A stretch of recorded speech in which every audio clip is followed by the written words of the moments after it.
बनता है कि मैं शहबाज शरीफ पे एतराज़ करूँ, मरीम नवाज़ पे एतराज़ करूँ, नहीं बनता। उसकी वजह ये है, उसका मसला ये है कि मैंने डायरेक्ट शहबाज शरीफ और मरीम को वोट नहीं दिया। जब मैंने वोट नहीं दिया तो मेरा एतराज़ भी नहीं बनता।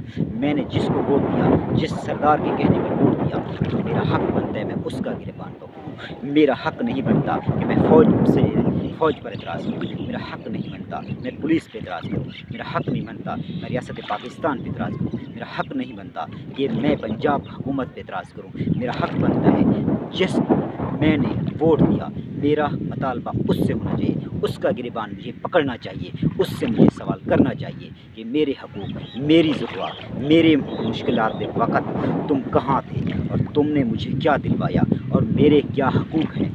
तुमने आगे उन लोगों को जिनको तुमने वोट दिया उनसे क्या मुतालबा किए हैं।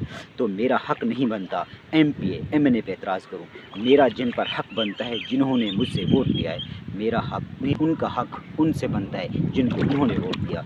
तो इस बात को आप लोगों को गौर से सुनना और समझना चाहिए। अगर यही तरीका आपका रहा, यही तरीका मेरा रहा, तो कभी भी हमें हमारे हक़ नहीं मिलेंगे। तैयब बलोच वाले, कच्ची लाल वाले हो और चक्की हल वाले हो, पंजाब में जितनी लोग सैलाब में मुतासिर हुए हैं, उन सब का हक़ उन्हीं से मुतालबा बनता है जिनको उन्होंने वोट दिया है।